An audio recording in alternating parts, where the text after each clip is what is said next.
High guys, happy Onam. അപ്പോൾ നമ്മൾ ഇന്ന് വന്നേക്കുന്നത് പള്ളിക്കര എന്ന് പറഞ്ഞ സ്ഥലത്താണ്. ഇവിടെ ഒരു ചെറിയ ടാസ്ക് അറ്റൻഡ് ചെയ്യാൻ വന്നത്. അപ്പോൾ ഇവിടുത്തെ ചലഞ്ച് എന്ന് പറഞ്ഞാൽ വടത്തെ തൂങ്ങൽ എന്നുള്ളൊരു മത്സരമാണ്. അപ്പോൾ ഈ വടത്തിൽ നമ്മൾ തൂങ്ങി ജസ്റ്റ് അപ്പുറം ചെല്ലുവാണെങ്കിൽ നമുക്കൊരു 5000 രൂപ ക്യാഷ് പ്രൈസ് കിട്ടും. ഗൈസ്, അപ്പോൾ ഇവിടെ കോമ്പറ്റീറ്റേഴ്സ് ആയിട്ട് വന്നേക്കുന്ന എല്ലാവരും ഭായിമാരാണ്. മലയാളിയായിട്ട് ഞാൻ മാത്രമേ ഉള്ളൂ.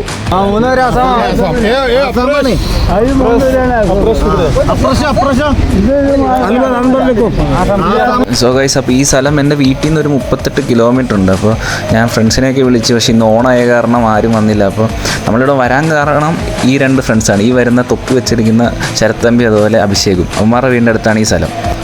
ഗൈസ്, അപ്പോൾ ഇവിടുത്തെ ഫസ്റ്റ് പാർട്ടിസിപ്പൻറ്റ് സ്റ്റാർട്ട് ചെയ്തു. അപ്പോൾ നമ്മൾ അയാളുടെ നീക്കങ്ങൾ ജസ്റ്റ് വാച്ച് ചെയ്യുകയാണ്. കാരണം നമുക്ക് ഇതൊരു ഐഡിയ ഇല്ല, നമ്മൾ ആദ്യമായിട്ടാണ് ചെയ്യുന്നത്. നമ്മൾ ഹോസ്റ്റലിൽ കമ്പിയിലൊക്കെ പിടിച്ച് തൂങ്ങി നമ്മളൊരു കഴിഞ്ഞ വീഡിയോ ഇട്ടിട്ടുണ്ടായിരുന്നു. അപ്പോൾ ആ ഒരു വിശ്വാസത്തിലാണ് ഞാനിവിടെ വന്നത്. അത് നമുക്ക് കമ്പാരിറ്റീവ്ലി ഈസിയാണ്. ബട്ട് ഇത് അതുപോലെയല്ല, വടമാണ്, അൺസ്റ്റേബിളാണ്. പിന്നെ അതുപോലെ ഇപ്പോൾ ആ പുള്ളി പോകുന്ന സ്ഥലം കണ്ടോ, അവിടെ ഒരു കെട്ടുമുണ്ട്. അപ്പോൾ ആ കെട്ട് കുറച്ച് ടാസ്ക് ആണെന്ന് പറഞ്ഞിട്ടുണ്ട്. അവിടെ ഒരു പലക പോലത്തെ ഒരു സാധനം ഉള്ളിൽ വെച്ചത് ഗ്രിപ്പ് ചെയ്യാൻ പാടായിരിക്കും അവിടെ എത്തുമ്പോൾ.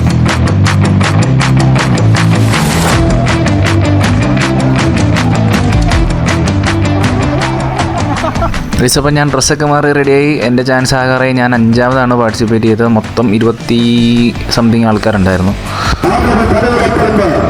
കേസ് അതുപോലെ നമ്മൾ മത്സരത്തിന് മുമ്പ് നമുക്കങ്ങനെ പേടിയോ ടെൻഷനോ കാര്യങ്ങളൊന്നും ഇല്ലായിരുന്നു. കാരണം നമ്മൾ വീണ് കഴിഞ്ഞാൽ എന്തായാലും വെള്ളത്തിലിട്ട് വീഴുള്ളെന്ന് അറിയാതെ അത്യാവശ്യം ആഴമുള്ള വെള്ളമാണ്. പിന്നെ നമുക്ക് നീന്താൻ അറിയാം.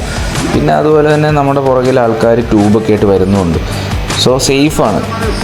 പക്ഷേ എനിക്ക് ആകെ ഉണ്ടായിരുന്ന ഒരു കൺഫ്യൂഷൻ എന്ന് പറഞ്ഞിട്ടുണ്ടെങ്കിൽ നമ്മൾ എങ്ങനെ മൂവ് ചെയ്യണം എന്നുള്ളതാണ്. അതായത് ആ കെട്ടിൻ്റെ ഭാഗത്തൂല് അവിടെ വെച്ചാണ് ഒത്തിരി ആൾക്കാർ താഴ്ത്തു പോയത്. അപ്പോൾ അവിടെ വെച്ചിട്ട് നമ്മളെങ്ങനെ എന്ത് സ്ട്രാറ്റജി യൂസ് ചെയ്യണം, അതായിരുന്നു എനിക്കൊരു ഐഡിയ ഇല്ലായിരുന്നു. കാരണം ഞാൻ ആദ്യം സ്റ്റാർട്ട് ചെയ്തപ്പോൾ നമ്മൾ കുരങ്ങന്മാരൊക്കെ മൂവ് ചെയ്യുന്ന പോലെ സ്റ്റാർട്ട് ചെയ്തത്. പക്ഷേ അതൊത്തിരി മൊമെൻറ്റം യൂസ് ചെയ്യുന്നു. അപ്പോൾ നമുക്ക് ഗ്രിപ്പ് പോയാലോ എന്നോർത്ത് ഞാൻ പിന്നെ സൈഡ് വൈസ് മൂവ് ചെയ്തു. പക്ഷേ ആ കെട്ടുള്ള ഭാഗത്ത് നമ്മൾ എങ്ങനെ മൂവ് ചെയ്യണമെന്ന് നമുക്കൊരു ഐഡിയ ഇല്ലായിരുന്നു.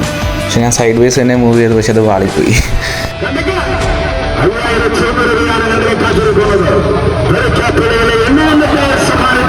സോ ഗൈസ്, അപ്പോൾ കണ്ടല്ലോ നമ്മൾ ഫസ്റ്റ് അറ്റംപ്റ്റ് ഫെയിലായി.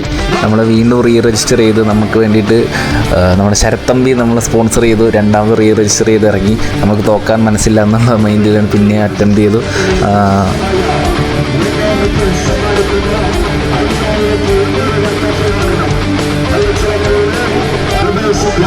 സമ്മാനിക്കുന്ന 3001 വർഷമാതിനും വേണ്ടിയുള്ള ഐതിഹാസികമായ മത്സരത്തിന്റെ മത്സരം.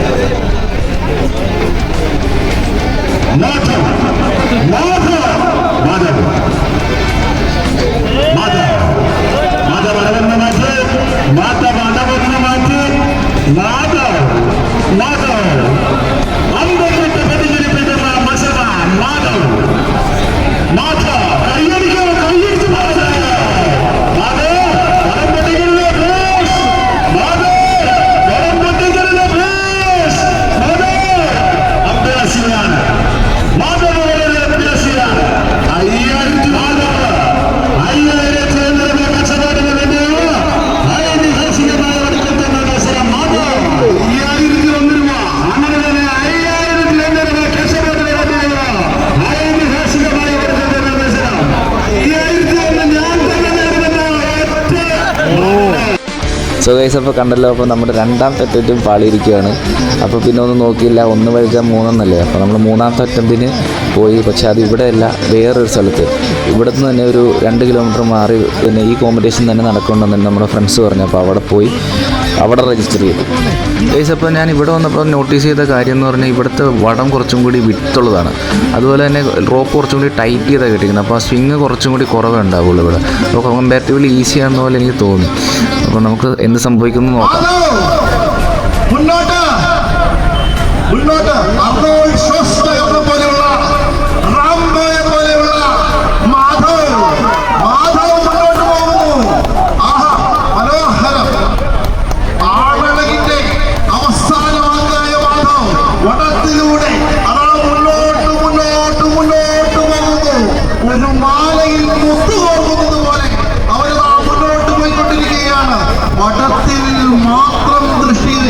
വടത്തിൽ മാത്രം ദൃഷ്ടി കേന്ദ്രീകരിച്ചുകൊണ്ട് ഓരോ അടിയും മുന്നോട്ട് കൈകൾ തമ്മിലുള്ള അകലം ഒന്നരയടി മാത്രം കൃത്യമായി അനേകം വടത്തിൽ തൂക്കൽ മത്സരങ്ങളിൽ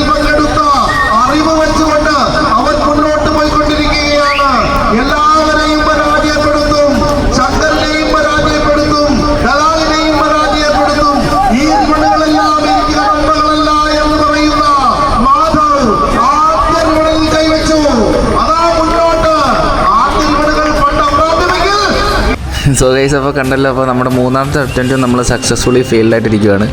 അപ്പോൾ വീണ് കഴിഞ്ഞ് നമ്മൾ നീന്തിയൊക്കെ വന്ന വഴിക്കാണ് നമുക്ക് കൈ നോക്കിയപ്പോഴാണ് കണ്ട കൈ പൊട്ടി നാശമായിട്ടിരിക്കുന്നത്. അപ്പോൾ ഇനി നമുക്ക് എന്തായാലും അറ്റൻഡ് ചെയ്യാൻ പറ്റില്ല. പക്ഷേ കുഴപ്പമില്ല ഗൈസ്, നമുക്ക് നല്ലൊരു എക്സ്പീരിയൻസ് ആയിരുന്നു ഇത്. നെക്സ്റ്റ് ഇയർ നമുക്ക് പോസിബിൾ ആണെങ്കിൽ മാക്സിമം ഈ ഇവൻറ്റ് നമ്മൾ അറ്റൻഡ് ചെയ്തിരിക്കും, നമ്മൾ വിൻ ചെയ്തിരിക്കും എന്നുള്ളതാണ്. ഈ പ്രാവശ്യം പറ്റിപ്പോയ മെയിൻ പ്രശ്നങ്ങളെന്ന് പറയാൻ നമ്മുടെ കയ്യിലൊന്നും അത് ഗ്രിപ്പില്ല. നമ്മൾ കോളേജിലെ ജിമ്മിൽ ആ പൊട്ട പുള്ളബാറിൽ ചെയ്ത് നമ്മുടെ കയ്യിൽ തഴമ്പൊക്കെ പോയി. മാക്സിമം നമ്മൾ നെക്സ്റ്റ് ഇയർ കോളേജിൽ നിന്ന് ഇറങ്ങൂല, അപ്പോൾ നമ്മൾ സെറ്റായിട്ട് വരും.